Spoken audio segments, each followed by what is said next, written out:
ಸೌದಿಯ ಅತಿ ದೊಡ್ಡ ತೈಲ ಘಟಕದ ಮೇಲೆ ಇರಾನ್ ದಾಳಿ ಮಾಡಿದೆ. ಅರಾಮ್ಕೋ ತೈಲ ಸಂಸ್ಕರಣಾ ಘಟಕದ ಮೇಲೇನೆ ದಾಳಿಯಾಗಿದೆ. ಏಕಕಾಲಕ್ಕೆ ಡ್ರೋನ್ ಹಾಗೆ ಮಿಸೈಲ್ನಿಂದ ದಾಳಿಯನ್ನ ಮಾಡಿದೆ. ಕ್ಷಿಪಣಿ ಅಪ್ಪಳಿಸ್ತಾ ಇದ್ದಂತೆ ಹೊತ್ತಿ ಉರಿದಿದೆ ತೈಲ ಘಟಕ. ತೈಲ ಸಂಸ್ಕರಣಾ ಕಂಪನಿ ಅರಾಮ್ಕೋಗೆ ಸೇರಿದಂತ ಘಟಕ ಇದು. ಜುಬೈಲ್ನ ರಾಸ್ ತನೂರಾ ಪ್ರದೇಶದಲ್ಲಿದೆ ಈ ತೈಲ ಘಟಕ. ಇದೀಗ ತೈಲ ಸಂಸ್ಕರಣಾ ಘಟಕದ ಬಳಿ ತುರ್ತು ಸ್ಥಿತಿಯನ್ನ ಘೋಷಣೆ ಮಾಡಲಾಗಿದೆ. ಸೌದಿಯ ಅತಿ ದೊಡ್ಡ ತೈಲ ಘಟಕದ ಮೇಲೇನೆ ಇರಾನ್ ದಾಳಿಯನ್ನ ಮಾಡಿದೆ. ಡ್ರೋನ್ ಮತ್ತೆ ಮಿಸೈಲ್ ದಾಳಿಯನ್ನ ಏಕಕಾಲಕ್ಕೆ ನಡೆಸಿದೆ ಇರಾನ್. ಕ್ಷಿಪಣಿ ಅಪ್ಪಳಿಸ್ತಾ ಇದ್ದಂತೆ ತೈಲ ಘಟಕ ಹೊತ್ತಿ ಉರಿದಿದೆ. ಪೂರೈಕೆ ಮಾಡುವಂತ ಘಟಕ ಅರಾಮ್ಕೋ, ಇದಕ್ಕೇನೆ ಹಾನಿಯಾಗಿದೆ. ಅರಾಮ್ಕೋ ಕಂಪನಿ ಒಡೆತನದ ತೈಲ ಸಂಸ್ಕರಣಾ ಘಟಕ ಇದು. ಒಂದು ದಿನಕ್ಕೆ 6.5 ಮಿಲಿಯನ್ ಬ್ಯಾರಲ್ ತೈಲ ಪೂರೈಕೆ ಮಾಡುವಂತ ಕಂಪನಿ. ಇದರ ಕೆಪಾಸಿಟಿ ಹೇಗಿದೆ ಅಂತ, ಪ್ರತಿದಿನಕ್ಕೆ 6.5 ಮಿಲಿಯನ್ ಬ್ಯಾರಲ್ ತೈಲ ಪೂರೈಕೆ ಆಗುತ್ತೆ. ಇವೆಲ್ಲದ್ರ ಬಗ್ಗೆ ಮಾಹಿತಿಯನ್ನ ಕೊಡೋದಕ್ಕೆ ನಮ್ಮ ಜೊತೆಗೆ ಪ್ರತಿನಿಧಿ ಹರೀಶ್ ಲೈವ್ ನಲ್ಲಿ ಜಾಯ್ನ್ ಆಗ್ತಾ ಇದ್ದಾರೆ. ಅದ್ರ ಜೊತೆಗೆ ಅಂತಾರಾಷ್ಟ್ರೀಯ ವಿಶ್ಲೇಷಕರಾಗಿರುವಂತಹ ಗಿರೀಶ್ ನಿಂಗಣ್ಣ ಅವರು ಕೂಡ ಇದ್ದಾರೆ. ಮಾತನಾಡಿಸ್ತೀನಿ. ಗಿರೀಶ್ ನಿಂಗಣ್ಣ ಅವರೇ, ನಮಸ್ತೆ, ಕಾರ್ಯಕ್ರಮಕ್ಕೆ ಸ್ವಾಗತ ನಿಮಗೆ. ಧ್ವನಿ ಕೇಳಿಸ್ತಾ ಇದೆ ಅನ್ಕೊಳ್ತೀನಿ ಗಿರೀಶ್ ನಿಂಗಣ್ಣ ಅವರೇ? ಹೌದು, ಕೇಳಿಸ್ತಾ ಇದೆ. All right. ನಾನು ಪ್ರತಿನಿಧಿ ಹತ್ರ ಒಂದಷ್ಟು ಮಾಹಿತಿಗಳನ್ನ ಕಲೆಕ್ಟ್ ಮಾಡ್ತೀನಿ. ಹರೀಶ್, ಒಂದಷ್ಟು ಅಪ್ಡೇಟ್ಸ್ಗಳು ಬರ್ತಾ ಇದೆ. ನಾವು ಅದನ್ನೇ ಹೇಳ್ತಾ ಇದ್ವಿ, ಎಲ್ಲೇ ಯುದ್ಧ ಆದ್ರೂ ಕೂಡ ಈ ತೈಲ ಸಂಸ್ಕರಣಾ ಘಟಕ ಆಗಿರ್ಬೋದು, ಅಂಡ್ ಇನ್ನಷ್ಟು ಸೂಕ್ಷ್ಮ ಪ್ರದೇಶಗಳಂತ ಏನ್ ಕರೆಸ್ಕೊಳ್ತೀವೋ, ಸೀಕ್ರೆಟ್ ಪ್ಲೇಸಸ್ ಅಂತ ಏನಿರುತ್ತೋ ಒಂದು ದೇಶದಲ್ಲಿ, ಅದನ್ನೆಲ್ಲ ಸೆಕ್ಯೂರ್ ಮಾಡ್ತಾರೆ. ಆಮೇಲೆ ಅದನ್ನ ಅಟ್ಯಾಕ್ ಮಾಡೋದಷ್ಟು ಸುಲಭ ಅಲ್ಲ.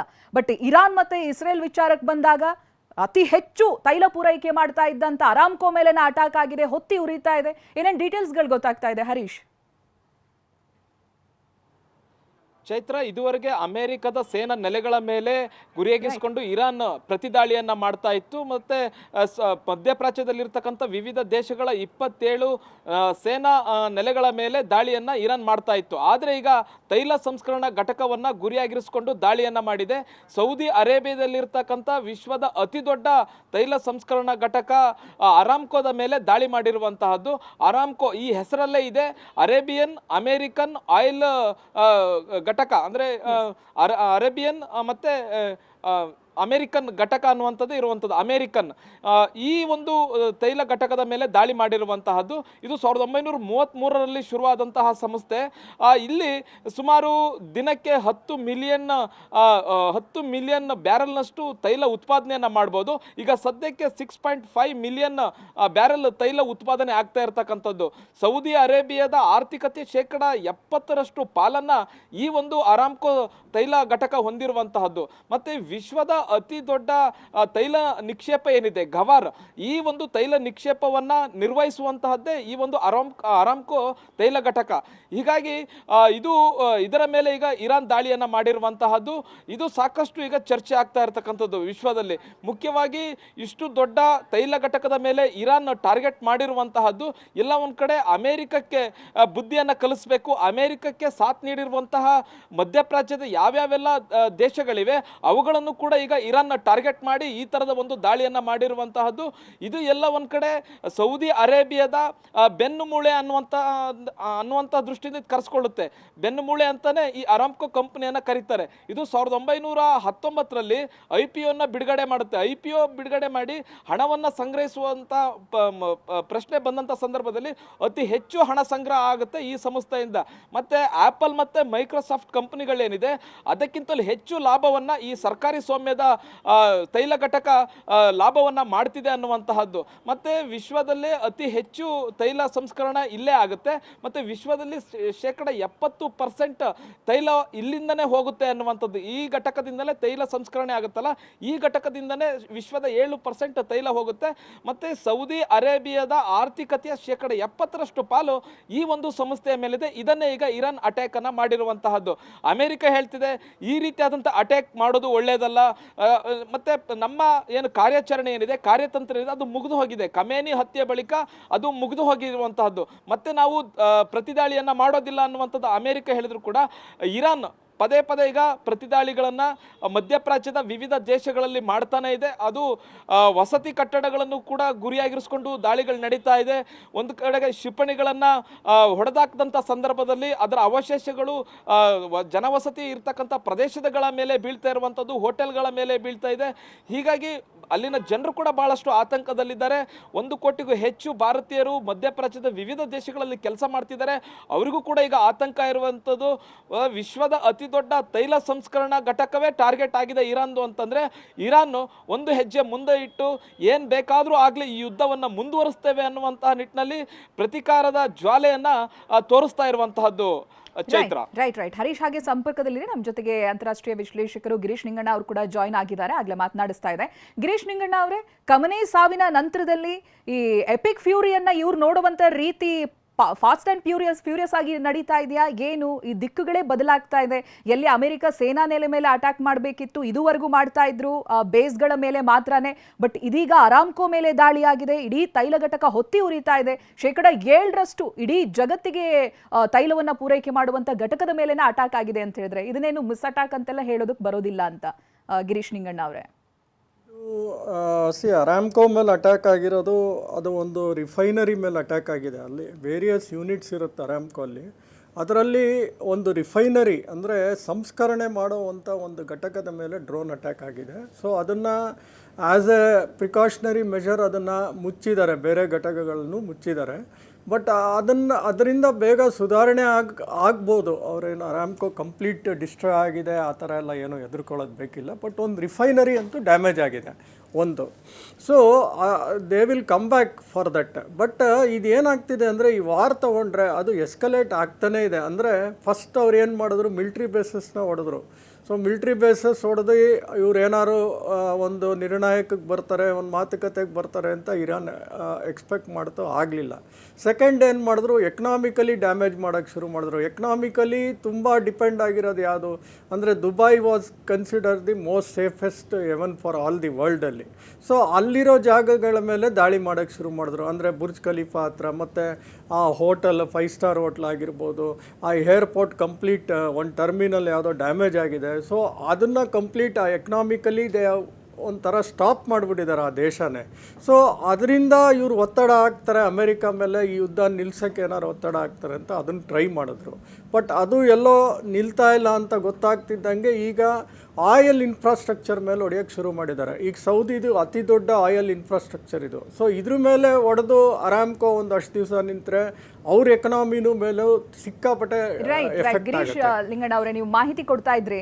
ಮತ್ತೊಂದು ಕಡೆಯಲ್ಲಿ ಅರಾಮ್ಕೋ ಮೇಲೆ ಅಟ್ಯಾಕ್ ಮಾಡಿದ್ದಾರೆ ಅಂತ ಹೇಳಿದ್ರೆ ಸೌದಿಗಿದು ಎಷ್ಟು ಇಂಪಾರ್ಟೆಂಟ್, ಜೊತೆಗೆ ಇದರ ಸ್ಪೆಷಾಲಿಟಿ ಏನು, ಹಾಗೆ ನಾವು ಹಿಸ್ಟ್ರಿಯನ್ನ ಕೂಡ ನೆನಪಿಸ್ಕೊಳ್ಬೇಕಾಗುತ್ತೆ. ಇತ್ತೀಚೆಗೆ ಕಿಂಗ್ ಹೋಗಿ US ಅನ್ನ ಭೇಟಿಯಾಗಿರೋದು, US ಪ್ರೆಸಿಡೆಂಟ್ ಅನ್ನ ಭೇಟಿಯಾಗಿರೋದು, ಅದಾದ ನಂತರದಲ್ಲಿ ಆಗ್ತಾ ಇರುವಂತಹ ಡೆವಲಪ್ಮೆಂಟ್ಗಳಿವೆಲ್ಲ ಹೇಗೆ ನೋಡ್ತೀರಾ ನೀವು ಗಿರೀಶ್ ನಿಂಗಣ್ಣ ಅವರೇ? ಈಗ ಸೌದಿ ಮೇಲೆ ಅಟ್ಯಾಕ್ ಆಗಿರೋದ್ರಿಂದ ಇದೇನಾಗ್ತಾ ಇದೆ ಅಂದರೆ ಇವರೆಲ್ಲ ಒಂದು ಕಡೆ ಸೇರ್ಕೋತಾ ಇದ್ದಾರೆ. ಈ ಗಲ್ಫ್ ಕೌನ್ಸಿಲ್ ಏನು 6 ರಾಷ್ಟ್ರಗಳಿದಾವೋ ಇವರೆಲ್ಲ ಸೇರ್ಕೊಂಡಿದ್ದಾರೆ. ಈ ಕಡೆ ಅಬುದಾಬಿಲಿ ಫ್ರೆಂಚ್ದೊಂದು ಪೋಸ್ಟ್ ಹೊಡೆದಿದ್ದಾರೆ. ಸೊ ಈಗ ಫ್ರೆಂಚ್ ಅವ್ರು ಸೇರಿಕೊಂಡ್ರು. ಮತ್ತು ಸಿಪ್ರಸ್ ಹೊಡೆದಿದ್ದಾರೆ. ಅಂದರೆ NATO Cyprus is A NATO ದೇಶ. ನಾರ್ತ್ ಸಿಪ್ರಸ್ ಟರ್ಕಿ ಹತ್ರ ಇದೆ. ಸಿಪ್ರಸ್ ಇಸ್ ಎ ನ್ಯಾಟೋ ದೇಶ. ಅಲ್ಲಿ RAF ಇತ್ತು, ಬ್ರಿಟಿಷ್ ಅವ್ರ ಮಿಲ್ಟ್ರಿ ಪೋಸ್ಟು, ಅಲ್ಲಿಗೂ ಹೊಡೆದ್ರು. ಸೊ ಈಗೇನಾಯಿತು ಅಂದರೆ ಬ್ರಿಟಿಷು, ಜರ್ಮನಿ, ಫ್ರೆಂಚ್ ಒಂದು ಕಡೆ ಸೇರಿಕೊಂಡಿದೆ. ಈ ಕಡೆ ಗಲ್ಫ್ ಕೌನ್ಸಿಲ್ ಎಲ್ಲರೂ ಒಂದು ಕಡೆ ಸೇರಿಕೊಂಡಿದ್ದಾರೆ. ಅರಬ್ ಹತ್ರನೂ ಅಷ್ಟೋ ಇಷ್ಟೋ ಅಫ್ಕೋರ್ಸ್ ಈಗ ಯುದ್ಧ ವಿಮಾನಗಳ ಕೊರತೆ ಏನೂ ಇಲ್ಲ ಅಮೇರಿಕ, ಇಸ್ರೇಲ್ ಹತ್ರ. ಅಫ್ಕೋರ್ಸ್ ದೇ ವಿಲ್ ಗಿವ್ ಒಂದು ಸಪೋರ್ಟ್ ಸೇರಿದಂಗೆ ಆಗುತ್ತೆ. ಈಗ ಗಲ್ಫ್ ಕೌನ್ಸಿಲ್ ಸಪೋರ್ಟ್ ಸೇರಿದಂಗೆ ಆದಾಗ ಏನಾಗ್ಬಿಡುತ್ತೆ ಅಂದರೆ ಎಲ್ಲೋ ಇರಾನ್ ಸಿಕ್ಕಾಪಟ್ಟೆ ಒಂಥರ ಐಸೋಲೇಟ್ ಆಗಿಬಿಟ್ಟು ಎಲ್ಲ ದೇಶಗಳು ಸುತ್ತುವರೆದ್ಬಿಟ್ರೆ ಸೊ ಎಷ್ಟು ದಿವಸ ಅಂತ ಇರಾನ್ ತಡ್ಕೊಳಕ್ಕಾಗುತ್ತೆ ಯುದ್ಧನ. ಸೊ ಅವ್ರಿಗೆ ಏನಾಗಿದೆ ಅಂದರೆ ಅಳಿದು ಉಳಿದ ಶಸ್ತ್ರಾಸ್ತ್ರಗಳನ್ನ ಖಾಲಿ ಮಾಡೋಕ್ಕೆ ಎಲ್ಲೆಲ್ಲಿ ಏನು ಬೇಕಾದರೂ ಹೊಡೆಯೋಕ್ಕೆ ಶುರು ಮಾಡಿದ್ದಾರೆ ಈಗ ಅಷ್ಟೇ.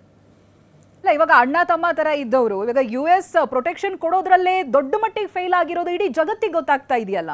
ಖಂಡಿತ ಇದು ಒಂಥರ US ಫೇಲ್ಯೂರ್ ಅಂತಲೇ ಹೇಳ್ಬೋದು. ಅರಾಮ್ಕೋ ಅನ್ನೋದನ್ನೇ ಅವ್ರು ಕಾಪಾಡೋಕ್ಕಾಗಲಿಲ್ಲ ಅಂದರೆ ಅಲ್ಲಿದ್ದಿದ್ದ ಏರ್ ಡಿಫೆನ್ಸ್ ಸಿಸ್ಟಮ್ಗೆ ಆಗಲಿಲ್ವಾ, ಆ ಡ್ರೋನನ್ನು ತಡೆಯೋಕ್ಕಾಗಲಿಲ್ವಾ? ಮತ್ತು ದುಬೈಗೂ ಇವ್ರು ಏರ್ ಡಿಫೆನ್ಸ್ ಸಿಸ್ಟಮ್ ಎಲ್ಲ ಕೊಡ್ತೀನಿ ಅಂದಿದ್ರು. ಏನಕ್ಕೆ ಇವರೆಲ್ಲ ಮಿಲ್ಟ್ರಿ ಬೇಸ್ ಜಾಗ ಕೊಟ್ಟರು ಅಂದರೆ ನಾವು ಡಿಫೆನ್ಸ್ ಬಗ್ಗೆ ಜಾಸ್ತಿ ತಲೆ ಕೆಡಿಸ್ಕೊಳ್ಳೋದು ಬೇಡ, ಈ ಡಿಫೆನ್ಸ್ನ ಅಮೇರಿಕ ಅವರು ನಮ್ಮನ್ನು ಕಾಪಾಡ್ತಾರೆ ಅನ್ನೋ ಒಂದು ನಂಬಿಕೆ ಮೇಲೆ ಇವರೆಲ್ಲ ಮಿಲಿಟ್ರಿ ಬೇಸ್ ಅವ್ರು ರಚನೆ ಮಾಡ್ಕೊಳ್ಳೋಕ್ಕೆ ಅವರಲ್ಲಿ ಎಸ್ಟಾಬ್ಲಿಷ್ ಆಗೋಕ್ಕೆ ಬಿಟ್ಟಿದ್ದು. ಬಟ್ ಈ ಶಾಹಿದ್ ಡ್ರೋನ್ಸ್ನೇ ಇವರು ಇಂಟರ್ಸೆಪ್ಟ್ ಮಾಡೋಕ್ಕಾಗ್ತಾ ಇಲ್ಲ ಅಂದರೆ ಒಂಥರ ಅಮೇರಿಕನ್ ಫೇಲ್ಯೂರು ಅಂತಲೇ ಹೇಳ್ಬೋದು. ಈ ಏರ್ ಡಿಫೆನ್ಸ್ ಸಿಸ್ಟಮಲ್ಲಿ ಈಗ ಚೈನಾದವರು ಇರಾನಿಗೂ ಕೊಟ್ಟಿದ್ರು ಏರ್ ಡಿಫೆನ್ಸ್ ಸಿಸ್ಟಮ್, ಅವ್ರದ್ದು ಫೇಲ್ ಆಯಿತು. ಬರೇ ಚೈನಾ ಫೇಲ್ಯೂರ್ ಅಂತ ಹೇಳೋಕ್ಕಾಗಲ್ಲ, ಇಲ್ಲ ಅಮೇರಿಕಾದು ಒಂದು ಕಡೆ ಫೇಲ್ಯೂರ್ ಅಂತಲೇ ಹೇಳ್ಬೋದು. ನಿಜ ನಿಜ. ಒಂದ್ ಕಡೆಯಲ್ಲಿ ಅರಾಮ್ಕೋ ತೈಲ ಘಟಕದ ಮೇಲೆ ಅಟ್ಯಾಕ್ ಮಾಡಿರೋದು ಒಂದು ಶಾಕ್, ಇನ್ನೊಂದು ಟ್ವಿಸ್ಟ್ ಅನ್ನ ಕೊಡ್ತಾ ಇದ್ದಾರೆ ಅರೇಬಿಯಾ. ಅದನ್ನೇ ಕಾಪಾಡ್ಕೊಳಕ್ಕಾಗಿಲ್ಲ. ಅಫ್ಕೋರ್ಸ್ ಒಂದು ಸಣ್ಣ ಡ್ಯಾಮೇಜೋ ದೊಡ್ಡ ಡ್ಯಾಮೇಜೋ, ಬಟ್ ಅಂತೂ ಡ್ಯಾಮೇಜ್ ಮಾಡಿದ್ರು ಅವ್ರು ಅರಾಮ್ಕೋನ. ಹೌದು, ಸೊ ಹೊಡೆದ್ರು. ಅಫ್ಕೋರ್ಸ್ ರಿಫೈನರಿ ಹೊಡೆದಿರ್ಬೋದು, ಬೇರೆ ಸುಮಾರು ಡಿವಿಷನ್ಸ್ ಇರುತ್ತೆ. ನಿಮ್ಮ ಲಾಜಿಸ್ಟಿಕ್ ಡಿವಿಷನ್ ಇರುತ್ತೆ, ಸ್ಟೋರೇಜ್ ಡಿವಿಷನ್ ಇರುತ್ತೆ, ಎಷ್ಟೋ ಡಿವಿಷನ್ ಇರುತ್ತೆ. ರಿಫೈನರಿ ಇಟ್ಸ್ ಯೂಜ್, ಅದೊಂದು ದೊಡ್ಡದು, ಒಂದು ರಾಜ್ಯ ಇದ್ದಂಗೆ ಇರುತ್ತೆ ಇದೆಲ್ಲ. ಅದರಲ್ಲಿ ಯಾವುದೋ ಒಂದು ಜಾಗ ಹೊಡೆದಿದ್ದಾರೆ.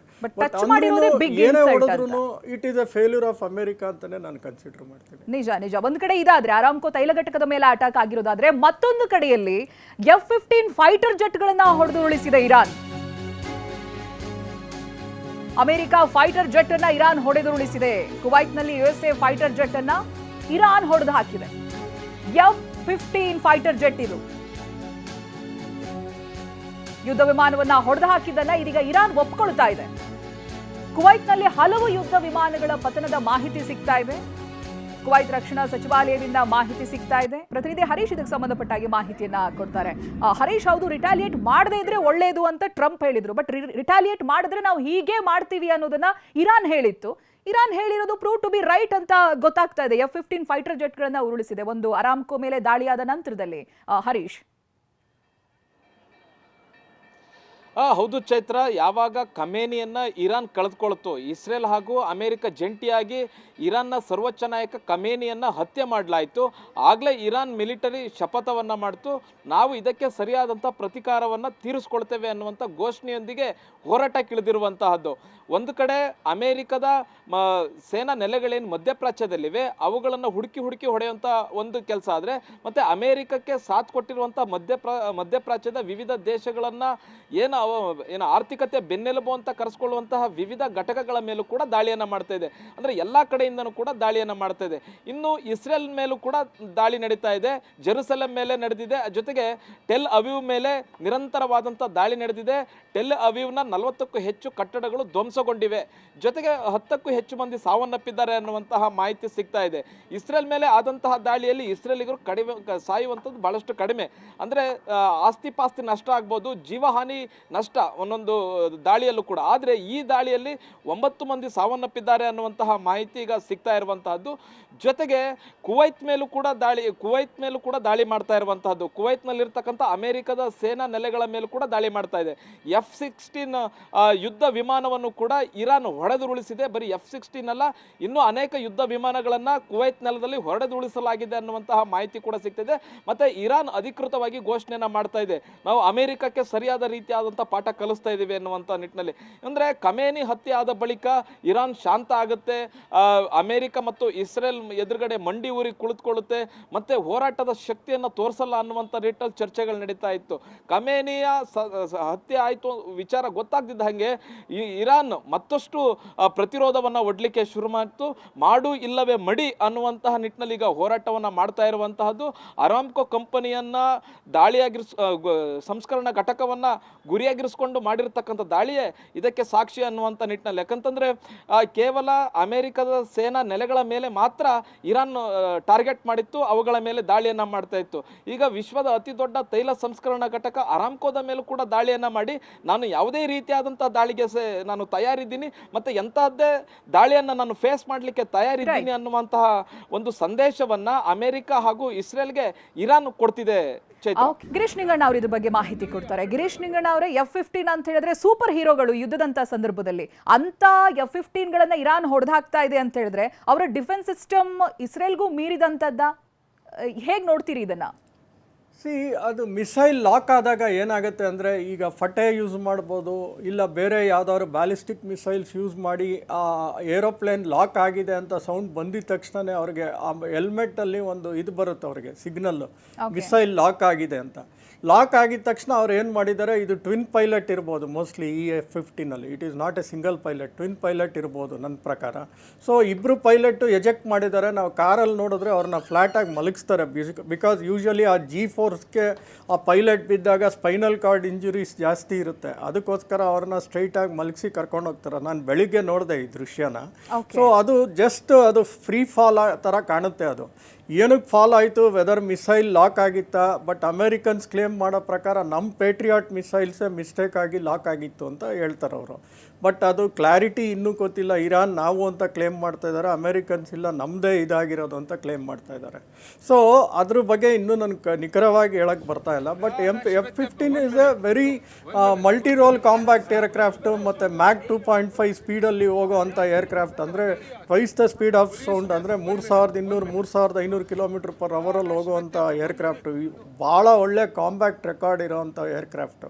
ಅಂಥ ಏರ್ಕ್ರಾಫ್ಟೇ ನಿಜವಾಗ್ಲೂ ಇರಾನ್ ಡ್ಯಾಮೇಜ್ ಮಾಡಿದೆ ಅಂದರೆ ದ ಮಿಸೈಲ್ಸ್ ಆರ್ ವರ್ಕಿಂಗ್ ಫಂಟಾಸ್ಟಿಕಲಿ. ಅಂದರೆ they are hitting it very ಒಂಥರ ಏನಂತ ಹೇಳ್ಬೋದು ಅಂದರೆ technically they are well prepared for hitting such things ಅಂತ ಹೇಳ್ಬೋದು. ಗಿರೀಶ್ ಅವರೇ, ಇವಾಗ ಒಂದು ವೇಳೆ ಅದು ಡ್ರೋನ್ ಅಟ್ಯಾಕ್ ಇಂದಾನೇ ಡ್ಯಾಮೇಜ್ ಆಗಿರೋದಿದ್ರೆ ಆ ದೃಶ್ಯದಲ್ಲಿ ಗೊತ್ತಾಗುತ್ತೆ ನಮ್ಗೆ, ಅದು ಯಾಕೋ ಟ್ವಿಸ್ಟ್ ಆದಾಗ ಅನ್ನಿಸ್ತಾ ಇದೆಯಲ್ಲ. ಇನ್ ಕೇಸ್ ಡ್ರೋನ್ ಹಿಟ್ ಆಗಿದ್ರೆ ಬ್ಲಾಸ್ಟ್ ಆಗೋದು ಆತರ ಆಗುತ್ತಾ? ಅಲ್ಲ, ಮಿಸೈಲ್ ಲಾಕ್ ಆಗಿದ ತಕ್ಷಣ ಅವ್ರಿಗೊಂದು ಸಿಗ್ನಲ್ ಬರುತ್ತೆ, ಮಿಸೈಲ್ ನಿಮ್ಮ ಏರ್ಕ್ರಾಫ್ಟ್ ಹೊಡೆಯುತ್ತೆ ಇನ್ನೇನು ಅಂತ, ಲಾಕ್ ಆಗಿದೆ, ಒಂದು ಮಿಸೈಲ್ ಬರ್ತಾ ಇದೆ ಅಂತ. ಅವಾಗ ಏನಾಗುತ್ತೆ ಅಂದರೆ ಅವ್ರ ಹೆಲ್ಮೆಟಲ್ಲೇ, ನಾವು ಈಗ F-15 ಅಡ್ವಾನ್ಸ್ಡ್ ಇರೋದ್ರಿಂದ ಆ ಹೆಲ್ಮೆಟಲ್ಲೇ ಅವ್ರಿಗೊಂದು ಸಿಗ್ನಲ್ ಬರುತ್ತೆ, ಮಿಸೈಲ್ ಲಾಕ್ ಆಗಿದೆ ನಿನ್ಗೆ ಏರ್ಕ್ರಾಫ್ಟ್ ಅಂತ. ಸೊ ಅವನೇನು ಮಾಡ್ತಾನೆ, ತಕ್ಷಣ ಎಜೆಕ್ಟ್ ಆಗಿಬಿಟ್ಟು ಬಿಟ್ಬಿಡ್ತಾನೆ. ಸೊ ಹಾಗೆ ಫ್ಲೋಟ್ ಮಾಡ್ಕೊಂಡು ಕೆಳಗಡೆ ಬಿದ್ದೋಗಿದೆ ಅದು. ಸೊ ಈವನ್ ಮಿಸೈಲ್ ಹೊಡಿಯೋಕ್ಕೆ ಮುಂಚೆನೇ ಕೆಳಗಡೆ ಬಿದ್ದೋಗಿದೆ ಅದು. So that is one thing, one possibility. ಅದರಲ್ಲಿ ಅಮೇರಿಕಾ ಕ್ಲೇಮ್ ಮಾಡೋದು ನಮ್ಮ ಪೇಟ್ರಿಯಾಟ್ ಮಿಸೈಲೇ ಲಾಕ್ ಆಗಿತ್ತು ಅಂತ ಅವ್ರು ಕ್ಲೇಮ್ ಮಾಡ್ತಾರೆ. ಇನ್ನೊಬ್ಬರು ಏನು ಹೇಳ್ತಾರೆ ಅಂದರೆ there was a malfunction in the engine, ಅದಕ್ಕೆ ಅದು ಬಿದ್ದೋಯ್ತು ಅಂತಾರೆ. ಸೊ ನಿಖರವಾಗಿ ಯಾವುದೂ ಮಾಹಿತಿ ಇಲ್ಲ. ಇರಾನು ಕ್ಲೇಮ್ ಮಾಡ್ತಾರೆ, ಅಮೇರಿಕಾ ಕ್ಲೇಮ್ ಮಾಡ್ತಾರೆ, ಒಂದು ಕಡೆ ಟೆಕ್ನಿಕಲ್ ಫಂಕ್ಷನ್ನು ಕ್ಲೇಮ್ ಮಾಡ್ತಾರೆ. ಬಿಕಾಸ್ ಅದು ಫ್ಲೈಟ್ ನೋಡಿ ಇಟ್ ಜಸ್ಟ್ ಗ್ಲೈಡ್ಸ್ ಡೌನ್, ಅಂದರೆ ಇಟ್ ಹೊಡೆದಿಲ್ಲ ಏನು, ಅಂದರೆ ಆಗಲೇ ಹಂಗೆ ಬೀಳ್ತಾ ಇದೆ. ಸೊ ಆ ಥರ ಬೀಳ್ಬೇಕಾದ್ರೆ ಪೈಲಟೇ ಬಿಟ್ಟಿರ್ಬೋದು, ಮಿಸೈಲ್ ಹೊಡೆಯುತ್ತೆ ಇನ್ನೇನು ಅಂದ್ಬಿಟ್ಟು ಈ ಹ್ಯಾಸ್ ಜಸ್ಟ್ ಎಜೆಕ್ಟೆಡ್ ಔಟ್. ಸೊ ಆ ಥರನೂ ಆಗಿರೋ ಚಾನ್ಸಸ್ ಇರುತ್ತೆ. So we don't know what exactly has gone wrong ಈಗ. ಓಕೆ, ಥ್ಯಾಂಕ್ ಯು ಗಿರೀಶ್ ನಿಗಂಡ ಅವರೇ, TV9 ಜೊತೆ ಮಾತನಾಡಿದ್ದಕ್ಕೆ. ಥ್ಯಾಂಕ್ ಯು ಹರೀಶ್ ಮಾಹಿತಿಗಾಗಿ.